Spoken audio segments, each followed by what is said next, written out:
मैं इस वक्त मौजूद हूँ इस्लामाबाद में। आज आलमी योमुल अर्थ वर्ल्ड अर्थ डे 2024 मनाया जा रहा है और उस डे का जो स्लोगन है, जो नारा है इस बार, वो ये है कि प्लास्टिक वर्सेस प्लानेट, यानी कुराए अर्ज और प्लास्टिक का जो आपस में एक तसादुम की कैफियत है और प्लास्टिक की वजह से जो खतरात दरपेश हैं इस माहौल को, कुराए अर्ज को, उनके हवाले से शऊर उजागर करने के हवाले से आज का स्लोगन दिया गया है। सबसे पहले 1970 में 22 अप्रैल 1970 को अमेरिका में वर्ल्ड अर्थ डे मनाया गया था। उसके बाद 2009 में 22 अप्रैल को अक़वाम मुत्तहिदा ने बाकायदा तौर पर इसे आलमी दिन के तौर पर मनाने की करारदाद मंजूर की थी। उसके बाद से हर साल पूरी दुनिया में योमुल अर्ज यानी वर्ल्ड अर्थ डे मनाया जाता है। आज भी पूरी दुनिया में मुख्तलिफ सेमिनार्स हो रहे हैं, माहौलियात के हवाले से, माहौल को बचाने के हवाले से, इस कुराए अर्ज की हिफाजत के हवाले से रैलीज का इनेकाद किया जा रहा है। शोर उजागर करने के हवाले से मुख्तलिफ सोशल मीडिया कैंपेन्स भी लॉन्च की जा रही हैं। दूसरी चीज़ जो हमारे माहौल के हवाले से सबसे बड़ा मसला जो पाकिस्तान में देखा जाता है, माहौलियात के हवाले से जो बड़ी थ्रेट देखी जाती है, वो प्लास्टिक का बेजा इस्तेमाल है। जो ऐसा प्लास्टिक और पॉलीथीन के जो लिफाफे होते हैं, इनका इस्तेमाल है। हम सियाहती मकामात पर चले जाएं, कुदरती मकामात पर चले जाएं या अपने गली महलों की जो नालियाँ होती हैं उन्हें देखें तो उनके अंदर हमें पॉलीथीन के लिफाफों की एक बड़ी तादाद नज़र आती है। और उसके बाद हमें वहाँ पे सबसे बड़ा मसला एक और ये है कि जो बच्चों के इस्तेमाल के डायपर्स हैं,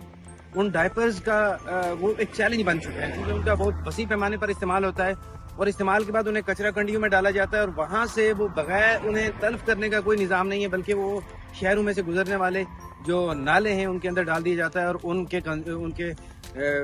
बोसीदा होने की उम्र बहुत ज़्यादा है। इसकी वजह से वो बहुत देर तक बरकरार रहते हैं और उनकी वजह से उनके अंदर जो मादे होते हैं वो हमारे पीने के पानी को भी मुतासिर करते हैं और हमारे माहौल को भी मुतासिर करते हैं। और दूसरी चीज़ जिसकी जानिब तवज्जो देने की ज़रूरत है वो ये है कि जो ट्रेल्स हैं, हम मरगला के पहाड़ों पे जाते हैं वॉक के लिए, हाइकिंग के लिए, ट्रैकिंग के लिए, इसके अलावा मुख्तलिफ सियाहती मकामात पर जाते हैं, तो उन मकामात पर आप प्लास्टिक की बॉटल्स लेकर जाते हैं, थैले लेके जाते हैं, मुख्तलिफ चिप्स या इस तरह की जो चीज़ें हैं वो लेके जाते हैं। तो उसके हवाले से जो इन्वायरमेंट के एक्टिविस्ट हैं उनका कहना ये है कि आपको अपने साथ बैग्स लेके जाना चाहिए और वहाँ से किसी भी ऐसे कुदरती माहौल के अंदर ऐसा पॉलीथीन का लिफाफा, प्लास्टिक के इस तरह की कोई वेस्ट नहीं छोड़नी चाहिए, क्योंकि उसके देर पा असरात माहौल पर पड़ते हैं। और हम देख रहे हैं कि पूरी दुनिया में इस वक्त क्लाइमेट चेंज सबसे बड़ा मसला है और वो उस मसले की बुनियादी वजह फ़ज़ाई आलूदगी है। और फ़ज़ाई आलूदगी के साथ साथ माहौलियाती आलूदगी जो है वो ज़ाहिर फ़ज़ाई आलूदगी उसका एक जुज़्व है और माहौलियाती आलूदगी में प्लास्टिक का एक बहुत बड़ा किरदार है। इस वक्त मैं जिस रोड पर मौजूद हूँ, ये रोड चंद बरस कबल इस्लामाबाद में बनाई गई थी और ये रोड जो है ये प्लास्टिक से बनाई गई थी। वो जो वेस्ट प्लास्टिक था, उस प्लास्टिक का एक भरपूर इस्तेमाल करते हुए इस सड़क को बनाया गया था। मेरे दाएं जानिब ये बोर्ड है, this road is made from waste plastic. तो ये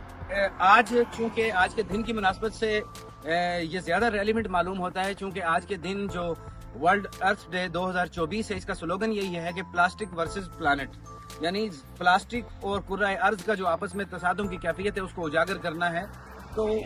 जो वेस्ट प्लास्टिक है उसका ऐसा इस्तेमाल भी किया जा सकता है कि आप उसको ऐसे इस्तेमाल में लाएं कि वो कारामद चीज़ बन सके, जैसा कि ये मेरे पास मंजर में ये सड़क आपको दिखाई दे रही है जो वेस्ट प्लास्टिक की मदद से बनाई गई है। तो वर्ल्ड अर्थ डे का पैगाम यही है कि माहौलियाती आलूदगी से इस कुराए अर्ज को बचाएं।